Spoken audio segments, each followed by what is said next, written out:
नोरमा group, जो सोचता है वो करता है। आपके अपने सपनों का आशियाना। एक तरफ सर्वे रिपोर्ट और दूसरी तरफ तेजस्वी यादव का बढ़ता कद इस बात की तरफ इशारा कर रहा है कि 2025 के चुनाव में कुछ बड़ा होने वाला है। आपको बता दें कि 5 दिवसीय विधानमंडल के सत्र के दौरान जो कुछ भी हुआ उसकी एक एक पल पल की जानकारी हमने दी, लेकिन कुछ जानकारियां ऐसी हैं जो कहीं ना कहीं हमें भी इस बात की तरफ सोचने के लिए मजबूर कर रही हैं कि क्या तेजस्वी यादव भीतर ही भीतर कुछ बड़ा सोच रहे हैं। खास करके अगर बात करें तो संवैधानिक संस्थाओं को लेकर के जिस तरह से विपक्ष हमलावर है, उसमें तेजस्वी यादव की भूमिका सबसे ज़्यादा महत्वपूर्ण हो जाती है। नेता प्रतिपक्ष भी हैं और बिहार में नीतीश कुमार के एनडीए गठबंधन के विरोध में वो जम करके हमलावर भी हैं। बिहार में इन दिनों वोटर लिस्ट को लेकर के विशेष पुनरीक्षण की जो प्रक्रिया चल रही है, उसके अंतिम चरण में कई तरह की बातें सामने आई। हालांकि इसका विरोध तो शुरू से ही हो रहा है, लेकिन इस बीच में आपको बता दें कि तेजस्वी यादव ने सोशल मीडिया पे एक पोस्ट किया है। उन्होंने एक प्रेस वार्ता करने के बाद प्रेस वार्ता में तथ्यों, तर्कों और आंकड़ों के साथ चुनाव आयोग से कुछ सवाल पूछे हैं। उन्होंने कहा है कि मतदाता सूची पुनरीक्षण अभियान की आड़ में भारतीय जनता पार्टी और चुनाव आयोग मिलकर लोकतंत्र की सफाई नहीं, विपक्षी मतदाताओं की सफाई कर रहा है और ये लोकतंत्र के लिए बहुत ज़्यादा घातक और हानिकारक भी है।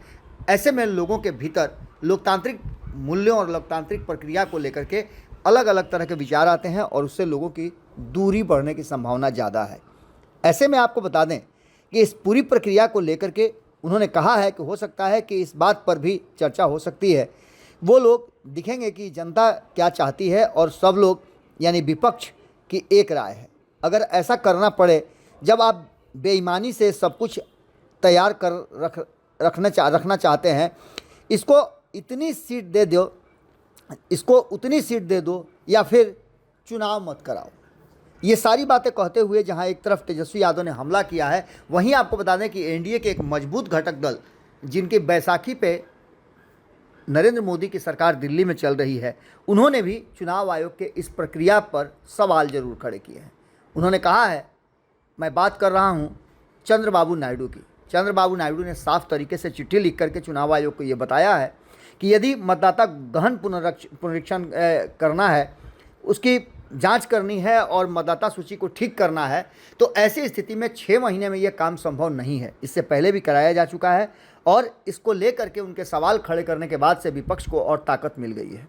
आपको बता दें कि एक तरफ जहां बिहार में चुनाव है, इसको लेकर के चुनाव से ठीक पहले 3 महीना 4 महीना पहले चुनाव आयोग द्वारा गहन पुनरीक्षण को लेकर के मतदाताओं में एक अलग तरह का उहापोह की स्थिति तो है ही, लेकिन विपक्ष पूरी तरह से इस बात को लेकर के अड़ा हुआ है कि ये सब कुछ उनके मतदाताओं को वोटर लिस्ट से बाहर करने की प्रक्रिया का हिस्सा है। सीधे तौर पे भारतीय जनता पार्टी के देखरेख में या उनके इशारे पे ये सब कुछ हो रहा है। आरोप लगने के बाद आपको बता दें कि तेजस्वी यादव ने गहन मतदाता पुनरीक्षण यानी एसआईआर पर सवाल खड़े करते हुए विपक्ष को कमजोर करने की साजिश बताया। सड़क से सदन तक इस पर हंगामा खड़ा किया। इस मुद्दे पर मानसून सत्र के दौरान विधानसभा की कार्रवाई लगातार बाधित हो रही है और आरजेडी आक्रामक मूड में दिखाई दे रही है। आरजेडी के साथ साथ पूरा इंडिया गठबंधन उनके साथ खड़ा है। आपने देखा होगा कि काले कपड़े में सदन के दूसरे दिन से ही आना शुरू कर दिए थे। तेजस्वी यादव ने साफ आरोप लगाया है कि चुनाव आयोग पुनरीक्षण की आड़ में राष्ट्रीय जनता दल के और गैर भाजपाई वोटरों के नाम उससे हटाने की कोशिश कर रहा है। राष्ट्रीय जनता दल के परंपरागत वोटर का नाम मतदाता सूची से हटाने की कोशिश की जा रही है। उन्होंने चुनाव आयोग को कटघरे में खड़ा करते हुए कहा कि यह पूरी कवायद एक सोची समझी साजिश है। तेजस्वी यादव पहले ही कह चुके हैं कि हमारे वोटरों को निशाना बनाकर नाम हटाए जा रहे हैं। अगर ऐसा हुआ तो हम चुप बैठने वाले नहीं हैं। हमने देखा है कि कांग्रेस से लेकर के अन्य दल तक जो इंडिया गठबंधन का हिस्सा हैं, वो सभी काले कपड़े पहन करके आ रहे हैं और जम करके विधानसभा में हंगामा भी हो रहा है। तेजस्वी यादव ने इशारा किया कि वह इस मामले पर महागठबंधन के सभी घटक दलों से विचार विमर्श कर रहे हैं और उसके उपरांत स्पष्ट किया कि अंतिम फैसला सामूहिक रूप से लिया जाएगा। तेजस्वी ने चुनाव आयोग को 2 टूक शब्दों में कहा कि अगर सब कुछ पहले से तैयार है, किसे कितनी सीटें मिलनी है, तो फिर चुनाव कराने की ज़रूरत क्या है। सीधे सीधे घोषणा ही क्यों नहीं कर देते हैं। आपको बताएं कि इंटरनल मीटिंग हुई, कई राउंड की मीटिंग हुई, एनडीए घटक दल के लोग बैठे, इसके साथ साथ विधायक दलों की बैठक हुई और सभी को करने के बाद तेजस्वी यादव ने साफ साफ लिखा कि चुनाव आयोग मनमाना रवैया और केंद्र सरकार के इशारे पर अपारदर्शी तरीके से मतदाता सूची में धांधली करना लोकतंत्र के लिए अत्यंत खतरनाक है। इन्हें एहसास नहीं है कि जनता की प्रतिक्रिया क्या होगी। इन सारी बातों को लेकर के जो लोकतांत्रिक मूल्य हैं, लोकतांत्रिक प्रक्रिया है, उस पर सवाल खड़ा करते हुए तेजस्वी यादव ने लगातार जो है अपनी बात को रखा है चुनाव आयोग के इस फैसले को लेकर के। जहां एक तरफ तेजस्वी यादव पूरी तरह से नाराज़ दिख रहे हैं, तो वहीं आपको बता दें कि और कई ऐसी बातें हैं जिसको लेकर के लगातार प्रक्रिया चल रही है। अब जो वर्तमान स्थिति बनी है उसमें एक बात तो साफ साफ नज़र आ रहा है कि कहीं ना कहीं जो परिस्थितियां हैं उसको लेकर बिहार में चुनाव से पहले जो मतदाता पुनरीक्षण की बात चल रही है उसको लेकर के सवाल खड़े होने लगे हैं। ये सवाल इतने खड़े हुए हैं कि अब ये मामला सुप्रीम कोर्ट के पास चला गया है। इस मुद्दे पर हर सवाल का जवाब चाह रहा है विपक्ष।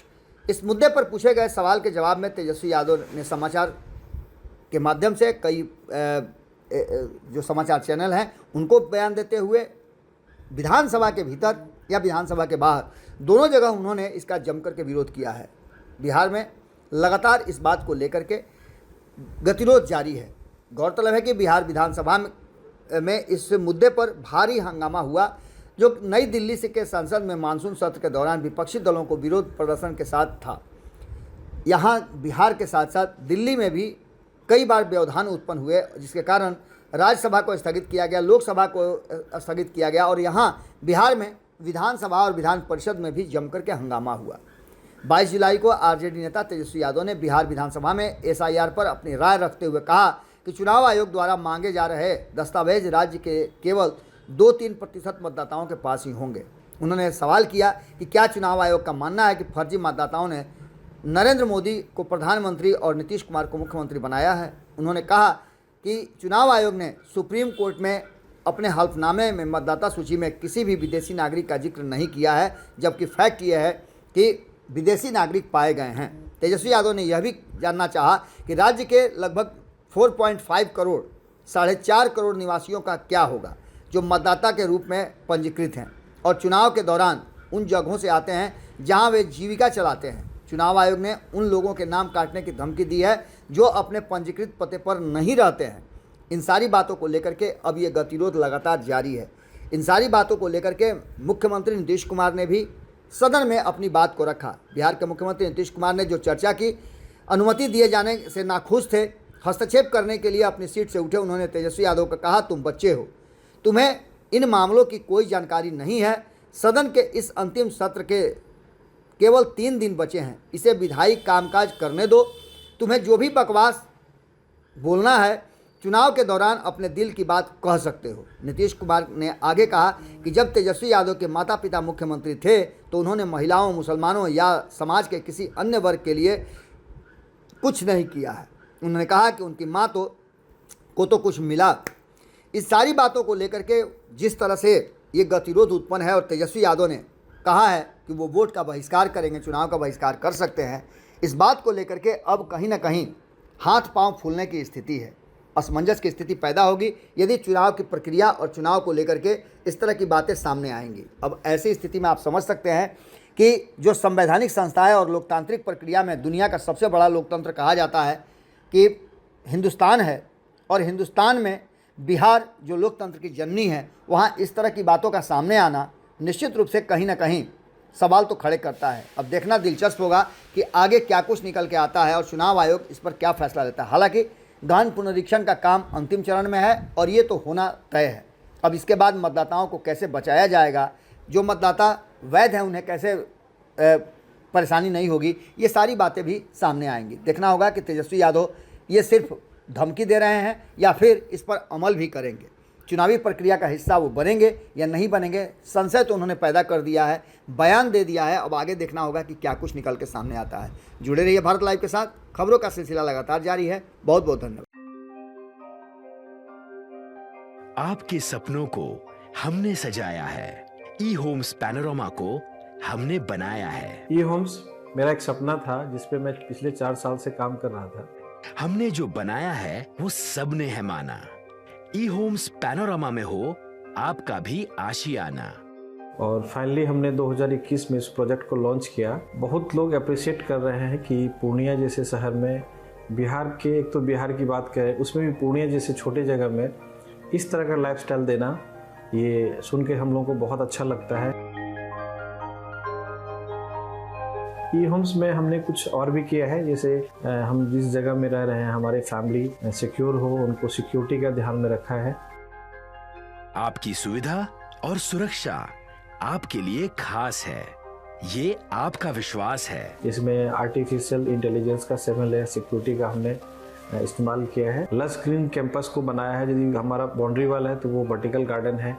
ये जितनी भी फैसिलिटी होता है एक इंटरनेशनल टाउनशिप में, ई होम्स है, ये हम लोग विश्वास नहीं कर पा रहे हैं। जो भी हमारे मित्र दोस्त या जो भी हमारे बाहर के बाहर आते हैं तो हम लोगों को बहुत अच्छा सुनने को मिलता है और बहुत अच्छा क्रेडिट मिल रहा है। वो सारा हमने सिर्फ एक बिल्डिंग नहीं बनाया, हमने एक बहुत अच्छा लाइफस्टाइल दिया ई होम्स में, और मेरा एक सपना था जिसको मैं आज फुलफिल होते हुए देख पा रहा हूँ। ये आपका आवास है। ई होम्स पैनोरामा में अब आपका निवास है। E homes Panorama, luxurious lifestyle redefined. Panorama group, जो सोचता है वो करता है। अगर ये वीडियो पसंद आई और वह बिहार के राजनीति और बिहारियत से सरोकार रखेनी तो सब्सक्राइब बटन दबा के चैनल के सब्सक्राइब कर ली।